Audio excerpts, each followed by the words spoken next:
for all the reasons that progressives bought that the laptop was fake, I bought that it was fake. So then when you realize that it was real and that everything in that New York Post story on October 14th, 2020 was accurate, I started seeing stuff in the emails. The thing that really freaked me out was this thing that Aspen Institute, it's called a tabletop exercise, and it was actually a Zoom call, to role play how to deal with a Russian hack and leak around Hunter Biden. This is like in June of 2020. So this is like months before months before Rudy Giuliani gets the laptop, but before Rudy Giuliani gives the laptop to New York Post. Why in the hell is Aspen Institute holding a tabletop exercise to pre-bunk?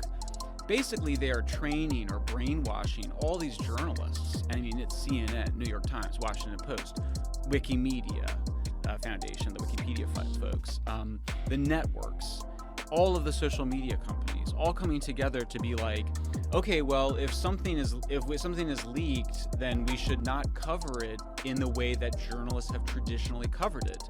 Meanwhile, Stanford University, a few months earlier, had put out a report saying reporters should no longer follow the Pentagon Papers principle. Well, the Pentagon Papers, of course, is this famous episode. It was Steven Spielberg made a whole movie about it, where the Washington Post and New York Times published these internal Pentagon documents showing that the U.S. government was losing the war in Vietnam, right? This is Daniel Ellsberg, and he just releases it. He steals these documents. He breaks the law, steals these documents, gives them to the newspapers. The newspapers publish them. It's this kind of incredible moment in American journalism where we are like, the First Amendment gives these newspapers the right to publish hacked, so-called hacked, but leaked information. And here you have Stanford University, Aspen Institute saying, oh, no. That's all. We should stop doing that. Journalists should no longer write about leaked information in that way. Instead, we should focus on the person who leaked it. So it really sent chills up my spine. It was the creepiest thing I'd ever seen.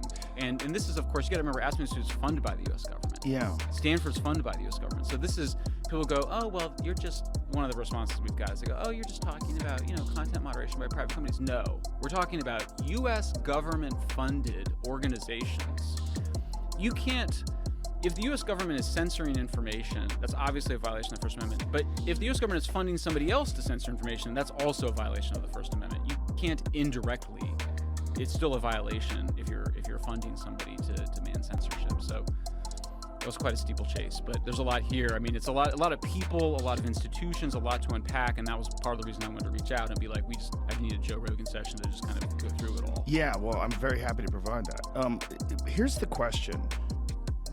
Obviously the laptop would harm, the Hunter Biden laptop would harm Joe Biden, obviously. And if that story got out, who knows how many people would have voted the other way.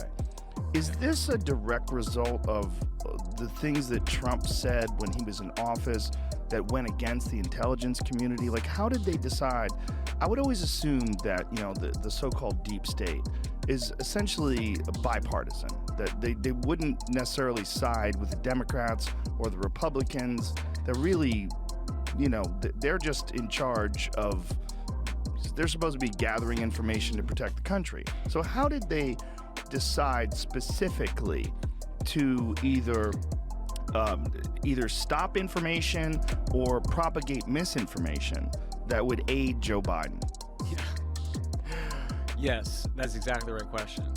So, I mean, I think the thing you have to understand is that Trump was viewed by the deep state, by CIA, FBI, Pentagon, NSA. All of the elites. And you're right, it's bipartisan in the sense that it's both never Trump Republicans and Democrats. What freaked them out the most about Trump is that he was threatening to pull the U.S. out of NATO. I just think that was bluster. Like, that's insane. Like, and by the way, I should say, I support what we call the Western Alliance. I support providing military security for our allies in Asia and in Europe. I'm not there's parts of economic nationalism that I respect, but I don't think we should pull out of NATO. I think NATO has provided peace in the world and mostly been a good thing. It's obviously had some crazy abuses like Iraq. This whole experience has made me rethink my support for Ukraine. But I think it's important to understand that Trump terrified the deep state and the national security establishment. So did Brexit. there's a sense in which you had a guy on here named Peter Zion who wrote this book called, this really apocalyptic book about how the world is going to fall apart. And his whole argument, which I don't agree with, I think he's brilliant, but the book is, I think the argument's wrong.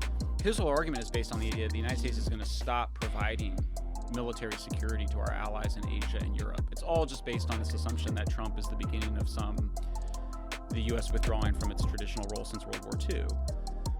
There's a bunch of people who, obviously, their ideology, their livelihoods, their identity, just their whole way of life is tied up with the United States providing this protection for Europe and Asia, and they view Trump as threatening that.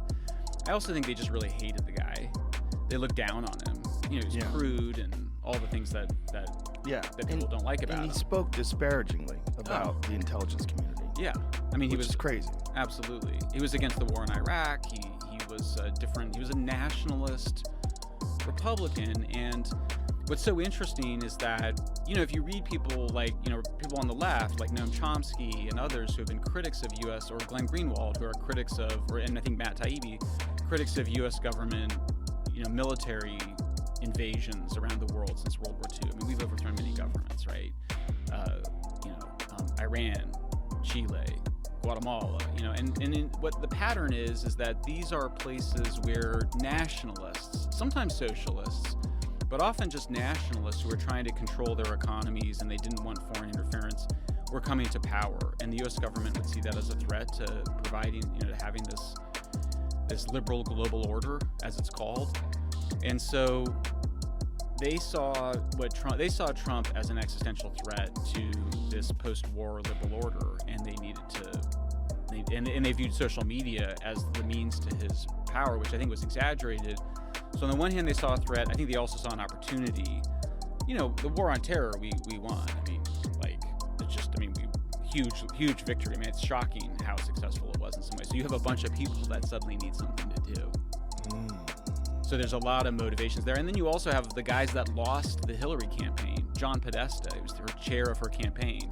He runs the most powerful, progressive, frankly, propaganda organization in the world, or at least in the United States, the Center for American Progress.